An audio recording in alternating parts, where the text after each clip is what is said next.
Bismillah, walhamdulillah, wassalatu wassalamu ala rasulillah. Assalamu alaikum rahmatullahi wa barakatuh, and welcome all viewers. I'm very pleased and grateful to have with us once again our brother, Michael Abraham. He currently teaches in the public school system, and he also has the following book, Engaging Muslim Students in Public Schools. He consults public school teachers and gives workshops to try to inform them about what Islam is so that they can better cater toward their Muslim students. So thank you so much, Akhi, for joining us today. We have a lot to talk about. Jazakumullah khair. Wa'alaikum assalamu alaikum wa rahmatullahi wa barakatuhu. So, Akhi, let's get right into it. It's a new school year. A lot has been happening very quickly. Yeah. Please just catch us up because you have the inside scoop. Jazakallah khair. Yeah, jazakallah khair, bro. Look, I think I want people to understand right at the beginning of the school year is some things concerning the teachers' unions in America, which people don't have a full understanding about. I'm part of a teachers' union. There's two main organizations of which every teachers union in the country is a chapter of them: the National Education Association and the American Federation of Teachers. I'm part of the Minneapolis chapter of the American Federation of Teachers. A lot of people don't fully realize the extent to which the teachers unions explicitly operate as political organizations. A part of that, every summer they hold conferences that are literally structured like political action conferences. They have delegates from all over the country come. They draft resolutions of action. They vote on them to pass, and that sets their political agenda for the upcoming school year. Now, something unique about this past summer is these conferences took place. They're the first ones to take place after Roe v. Wade was overturned and after this law was passed in the state of Florida that disallowed teachers under fourth grade from talking about sexual orientation or gender expression or gender identity with kids that young. So the teachers unions, first of all, they're losing membership because people are leaving the public school system. More people are opting for charter schools and homeschooling than ever before. So they're in a panic. And what we're seeing these days is when organizations get in a panic, they're like doubling down on their political activism. What these conferences in this past summer almost entirely revolved around was backlashing against these law changes in America, the overturning of Roe v. Wade and the what they call the Don't Say Gay bill in Florida. And even that bill, there were smaller versions of that passed around the country in conservative places by school boards. So the teachers unions have actually passed resolutions calling for all the teacher members of their unions, which are spread throughout the country, to organize political action to try to overturn this Florida law, to prevent any law like it happening, and to get laws passed in the states that will guarantee the right of abortion at the state level. If you look at the language of these laws, they explicitly call for teachers to organize protesting, to organize picketing, and to organize demonstrations. And they even use language like using all means at their disposals as teachers to facilitate these things. Now, this type of activism, it's not necessarily new for teachers, but the heavy language that was used in these resolutions in the past year, and especially this emphasis on abortion and linking it with the LGBT cause, it's just been stronger than ever. And when the teachers unions say things like using all means at their disposal, they might not say it explicitly within the resolution, but it is known, and I have personal experience of knowing that this takes place in the backroom channels of communication within teachers unions. That means to get students involved in this type of activism. So the teachers might organize something at a state capitol or something like this and let kids know that they're going and invite kids to come. Another big mechanism is student groups that exist in high schools and middle schools. All of those student groups, they have a teacher advisor that is assigned to them. These teachers advisors, if they're in on this union activism, and a lot of times they are, because a lot of times the student groups themselves are based on activism. So the most activist type teacher is the one who volunteers to be the advisory person for those student groups. And some of these LGBT student groups actually, they're explicitly being funded by corporations. If you look up the group, there's a group called It Gets Better. I think if you look up itgetsbetter.org, grants to LGBT student groups across the countries. And their main two corporate donors are TikTok and the clothing brand American Eagle, which are of course very popular with young people. A common thing that teachers will suggest to students to do for activist causes is to organize student walkouts. So if you were to just search LGBT high school walkout and go through the Google pages, you would find an endless amount of walkouts. Now, ostensibly, and the way it's reported on is that those are being done by student groups, but oftentimes they are initiated or the ideas are seeded by teachers themselves who advise these student groups. And even the teachers union this year is being more explicit with wanting teachers to do that. So this is a big thing that I want the Muslims to understand at the beginning of the school year this year. If your kid goes to public school, it's very likely that they're going to be confronted with talk about abortion and talk about LGBT stuff, especially before the midterm elections in November, because some of the explicit language in these resolutions specifically calls for that. So if you have your kid in public school, number one, I know it's a headache for everybody. It is a big headache that we're constantly trying to deal with these things, and our kids having to be confronted with these things, but you need to talk about these issues with your kids right now. And you need to set the expectation for them that if they get invited to something like this, or if the topic gets brought up in class, of what you expect them to do about it. And, you might teach them the Islamic position on some of these things and try to help them, coach them around articulating that in the class. Usually what works better for kids is to just stay silent. So that's big thing number one. And I know people, like we're seeing all the time, like there's these social media channels that are showing these activist LGBT teachers and the stuff they're posting on TikTok, which, shows you how brazen some of them are. But I want people to understand, like there's deeper layers, individual choice of teachers, but there's a national organizational structure behind some of that. And the teachers union too, a lot of times teachers, they are more loyal to the teachers union than anyone else. Teachers have pressure from all over the place. But the teachers, because they negotiate the contracts for the teachers union, because they negotiate the contracts for teachers, they give protection to teachers. They give them legal protection. They also limit their accountability to their district. And a lot of times districts are on board with these activist causes as well. And I've known of schools where the administration, they actually gave kids excused absences when they let a student walk out for some sort of activist cause. That happens in some schools. But the teachers union, because they negotiate the salaries for teachers, they guarantee them a salary. They guarantee them a salary increase every year with the contract negotiation. They also guarantee limits on how much their principal or someone from the district can come in their classroom and observe them. So this is why, the hectic thing about this stuff is sometimes, even if there's like protective laws passed somewhere by a school board initiative or something, the teachers union structure might even prevent these places from being able to implement it or know about it unless a kid comes home and reports it to a parent. Because the extent to which you can supervise teachers who belong to unions is essentially limited in these places. So I want Muslim parents to understand that this stuff is always, it's on the ever increase, but these political factors that have taken place over the past year and over the summer, it just makes it so this stuff is going to just be even more on the table this upcoming school year. SubhanAllah, it's so hard for me to even wrap my head around this, because I thought growing up in America, going to public school, I had a more of an understanding than, most people about what goes on there. And even after I graduated from college, I substitute taught for a little bit. But things have changed so dramatically just in the past few years, specifically with this movement that you're referring to. It's like I would have never even guessed, because you think you're sending your kids there to learn. Yeah, there's going to be some social pressure, but it's like the onslaught. It's just like it's almost as if that is the main thing they're going to take away. And the thing that comes to mind that I wanted to mention is one way to really sort of grasp and understand something is by comparing it to an opposite. And when I'm thinking about what you're describing is going on in the public school system here, I think about my time in Medina. And when people ask me what was the most beneficial thing about being in Medina, one of the things that comes to mind for me every time is just the environment. It's the fact that they're calling the adhan, that you're around Muslims, that Islam is being implemented. And that has such an effect on you and on your iman and on the way that you speak and that you act.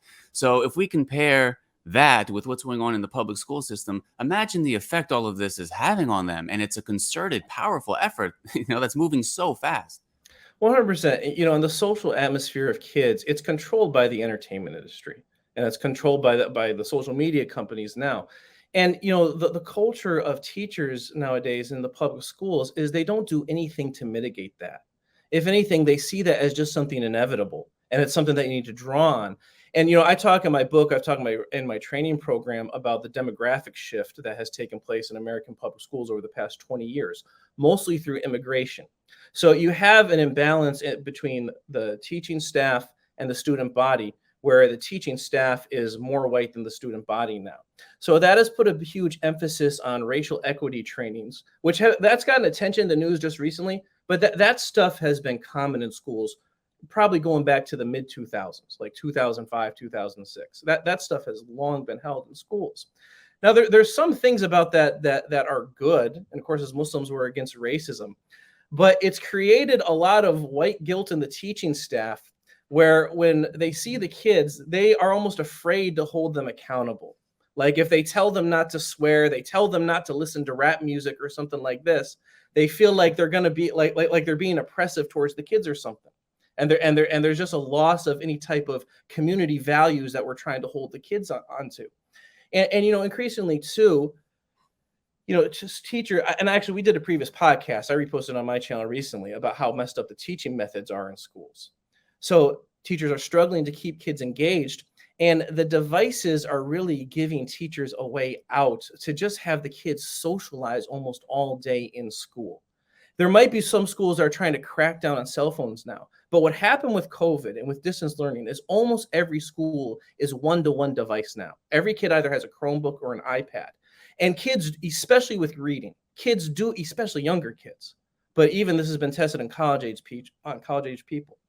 They do not learn better, especially when it involves reading on electronic devices versus reading on text. I have a video about that on my channel. There's been research done on this long-term over the 1980s. That is something that is proven.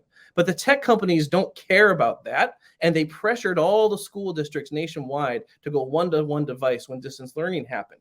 And even there's reports out of Silicon Valley that the tech executives, the private schools that they are most likely to send their kids to in San Francisco and Silicon Valley are paper-only private schools, because they know better than anybody the detrimental effect of being on screens all the time. But what I'm seeing happen in classroom, and what teachers are reporting to me that I've consulted with, and just in the past 2 months, I've consulted with over 300 teachers, done workshops with over 300 teachers. Teachers are being told to use the Chromebooks for everything in class. So you have teachers teaching at the front of the classroom. Every kid is on a Chromebook, and they just have a separate tab open, and they're doodling around all day, this type of thing. It becomes increasingly enticing for the teacher to, you might assign them something like Khan Academy or these types of virtual learning programs that are already set up and this type of thing, and just say, okay, go do it. And the teacher just sits there. It's very enticing, because then it makes your job easier. And again, the kids just sit on devices all day. And a lot of times they're using social media, communicating with each other constantly through that. So, kids nowadays, they're just living in this constant teenage world that they're constantly connected to it. And, there's almost a fear of pushing back against it within the culture of public schools.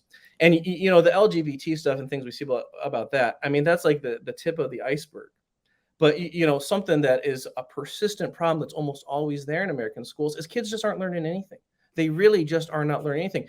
And knowledge itself is almost politicized in American public schools. Because if you teach this set of knowledge, one group gets mad at it. You teach another set of knowledge, the other group gets mad at it. The only thing that's almost predictable that kids are going to learn about anything is climate change in school these days, I'd say. It's almost like everything I was about to say, you would follow up and mention exactly what I was thinking. Because I'm like, what learning? Like academic learning. They're obviously learning in terms of like social values and things like that. But in terms of academics, it seems like they're not really learning much of anything. And as anyone who's ever taught, I'm sure that they're well aware of, is how enticing it must be when they have those electronics out to just sort of leave them to their devices. Because I always found that to be the most difficult thing about teaching is you have to be this disciplinarian, and you have to stay on top of them. And it's so difficult because you want to teach the kids. Teaching can be the greatest job when the students pay attention and they behave and they're respectful. It's like the greatest thing. But when they're not paying attention and they're disrespectful and they don't do what they're supposed to do, it's like the most aggravating job, So I can imagine with what you're saying, how enticing it is to just, when they pull out their tablets or they're on their Chromebooks and they're quiet, and, how enticing it is to just let them do what they're doing, Yeah, it becomes very self-defeating for people. And look, a big thing too, 75% of the teaching force in America is women. And, that actually relates to this activism stuff we're talking about, because what the teachers unions are doing is they're really linking the LGBT stuff with the overturning of the abortion law. Now, you might have a lot of teachers out there who they're not going to step into the LGBT type activism talk themselves, but the abortion stuff they will. And if because they're women and they're women raised in America, and I came from a liberal family personally. I don't know the extent to which you did, but a female raised in a liberal family in America, Roe v. Wade is almost like religion to them. So there's a lot of the teaching force who's upset about that. They really want to talk about that. That will lead to discussions about women's rights, which will inevitably lead to talking about sexual liberation type topics and the Western idea of freedom around that, which easily lends itself to all this LGBT stuff. And there's so much corporate funding that's been pushed to make resources readily available to teach about that in schools. And even I had posted a video recently on my channel of me talking to someone in a public school district who's a district level, who has been hired as a district level employee specifically to facilitate LGBT education across the district. And that person contacted me asking about how to do it with Muslim students. So this stuff is very, very real. Just the other thing about the teaching force being majority female, and I'm not trying to bash females or anything like that. There's plenty of good female leaders in there. But it does take like a strong leader to be a good teacher in the classroom. You have to be very, very patient with them. You have to know some specific tactics to employ, and it takes a lot of interpersonal strength. And I'm not saying women don't have the ability to do that, but it's actually just not stuff that is taught well enough within teacher training because so much of the focus is misplaced. So it's also, just real quick, I just also want to say it's not fair a lot of the times the positions teachers are put in, because it really 100%. is sometimes completely out of control, some of the students and the whole environment, there's only so much a human being can do, subhanAllah. And look, the people who take my workshop, I always have them do an intake form after they register for it before they attend the workshop. And I ask them to anonymously ask questions and express what their concerns are. The number one thing I'm asked about is the disengagement of Muslim boys in schools. And a lot of these teachers are coming with pre-impressions that, Islam is against women, that these boys are told at home that they don't have to respect women, all that type of stuff. And of course, I straighten out that misperception in the training, but there's just a widespread phenomenon of, our boys, that sometimes they come into the classroom, they have their own social atmosphere already, and the learning style just doesn't suit them. And the learning that is going on, they just don't find inspiring at all. So, when young people become disengaged in school, what do they start doing? They start fooling around. They start acting disrespectful in certain ways that, it's just their youthfulness playing out. But there's just a widespread phenomenon of teachers not being able to handle this in the school. And again, too, and this is a whole thing you have to understand with the teachers unions and the protections that it gives teachers. A teacher who belongs to a union can just mail it in every day. They really can. They can just sit in the room, have kids watch things on screens or whatever, and allow the kids to socialize for a good part of the class if they don't feel like they can engage them. And that type of thing is just widespread these days. And teachers are put upon, because if they say something wrong or something like this, and a kid accuses them of something, it gets brought home, they could get in trouble that way, and it could become public. And that's a big thing you don't want to happen. Yeah. Well, we don't want this to all be doom and gloom. I also want to share the fact that we are trying to do what we can, inshallah, to provide a good system, a good school, and hopefully that'll spread across the country. And that is Straight Path Academy. We've been fundraising. We just passed 250,000. We're aiming for 300,000 for the first phase of this fundraiser. So if you can support that, and also, Michael Abraham, do you have anything to share with us in terms of like solutions, in terms of establishing our own Islamic schools? Because that does seem to be one benefit to America and the freedoms we have, is that just like they have certain freedoms to push certain agendas that they want. Mm-hmm. If we make this a priority for us as Muslims in our community, and even non-Muslims, they echo a lot of the same sentiment that we feel. So what do you think about that, and what do you suggest? Well, first of all, number one, it's just absolutely the time for us to try to make transitions with the way schooling is done in the country and certainly within our community. And there is opportunity there. And we need as many people as possible to be involved in it and to get involved in it in any way they can. Something I really like about the Straight Path Academy project is that you're crowdfunding to purchase the building up front. People might not fully understand how big of a thing that actually is in trying to start a successful private school that will have long-term success. Private schools and charter schools, the issue that they have in competing with district schools, and district schools are actually run and facilitated by the government. Charter schools are run by private citizens, but they get government funding. Private schools are, of course, private. The big advantage that district schools always have over private and charter schools is with funding. And there's a few different mechanisms to that. One is that they usually get money from municipalities, from cities and the local property taxes, in addition to getting money from the state. A charter school usually only gets funding from the state. But the other really big thing is district schools, they operate in buildings that the city owns. So they don't have to pay rent, they don't have to pay mortgage. They of course have to pay for maintenance. But that is a huge expense that drags down both charters and private schools. And when you have to be constantly paying that expense, you're paying rent or you're paying a mortgage. And of course, mortgage is haram for us to do as Muslims.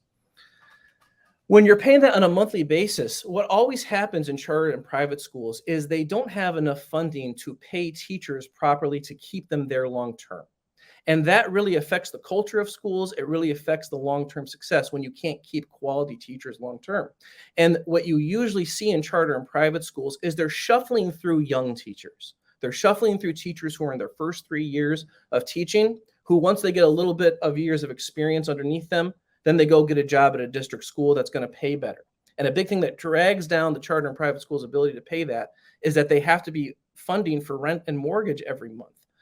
Now, in the schools where they don't have that, where a private school is likely to own their building already, what is typically done there is they have donations from like a few big business people within the community. And that's fine and everything, but there is some implications that come with that. Because when your funding is dependent too much on one big donor who's a business person in the community or someone in the community, that person can kind of have outsized influence in what goes on in the school. And what commonly happens then is they don't want the school to go into anything that might be considered controversial. I've known this to happen in private Christian schools where they are dependent on one or two wealthy business people in the community to fund the school. So especially pertaining to social issues and this type of thing, there was certain lines they didn't want them to go into too conservative a route with it, because they didn't want any backlash of what might be taught at that school to come back onto their business. And in some ways, as a Muslim community, it's not even a position you want to put the local Muslim businesses in. So crowdfunding it, where you're not going to have one individual who has that type of influence, it really will give the school a chance to do things authentically. And in Florida, I believe, has a voucher program.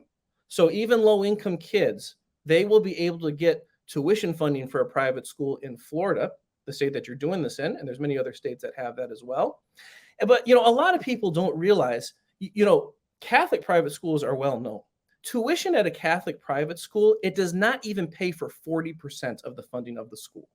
Catholic businesses, money from rental properties that the Catholic Church itself owns and other companies that the Vatican owns. That is the primary funding source for Catholic private schools. The tuition only pays 30 to 40%. So I like the way that you're doing it and trying to do the crowdfunding and get the building purchased ahead of time. It saves a lot of money the way that most places would do it, because you're not taking out a mortgage, and it will just set the school up for long-term success in a lot of different ways. Inshallah, jazakallah khair, akhi. This has been sort of an organic thing here locally, where we ever since I've come back, ever since I became Muslim, I've always known how dangerous these public schools can be. And me, myself, they played a big part in me going astray, as I got older. And, even our good kids, most kids actually are inherently good. Social pressure makes them feel like they have to act like they're not, but they actually are inherently good. And we do have kids out in these schools who are trying to hold on to things, but it's just the stressful environment of the pure culture of schools is really wearing on them, you know, Yeah. and we have to create alternatives. And, Yeah. inshallah, Straight Path Academy can be a blueprint for other places. Inshallah, may Allah guide us to what's best. Yeah, that's exactly what I experienced. Even back when I was in school, it was like I could either just buckle down and feel like a social outcast, but do well and behave myself, or I could try to have some social status. And and there are negative things that come with that, unfortunately. But if we can create, a school that Allah blesses to have an Islamic environment that can be successful and stay true to our values and make the right connections and just do what we've been created for, which is worship Allah and raise our kids Sure, properly and do what needs to be done, then sure. that's the goal, inshallah. So jazakallah khair, brother. Thank you so much. Keep up the good work. I encourage everyone to follow Michael Abraham on social media. Check the links in the description. He does lots of great work. I think he's doing the best work that I've seen for Muslims to follow when it comes to what's going on in the education system, when it comes to even just raising your children, and such valuable work. So please, akhi, keep it up. And I'll give you the last word. Any last words you'd like to say, inshallah? No, jazakallah khair. What I will just say is, look, there is no shortage of need for people to be involved with young people right now, Muslim and non-Muslim, but especially our Muslim kids. And the reality is, you have to put in time with kids in order for them to trust you and feel comfortable enough with you to take your advice. So please, brothers and sisters, brainstorm around this, and not just programs in the masajid, but things that are outside there where our kids actually are. Brainstorm about how you can get involved with them, please. Go to my channel, watch my parenting course that I have in my playlists, Parenting Skills Muslims Need. That even if you're not a parent, what I try to teach in that course that I live streamed this summer is everything you need to know to actually interact with kids in a successful way. A lot of people, they won't admit it, but they are intimidated about interacting with young people. But our kids need more of this. They need more people who are good examples to them, who they can trust, who can give them alternative viewpoints. So please just try to get involved with young people. There is a desperate need for it. That is what I will say finally. Jazakallah khair, brother. Thank you so much for your work and for your time. Everyone, please check all the links in the descriptions. Until next time, jazakumAllahukhairan. Wassalamu alaikum wa rahmatullahi wa barakatuh.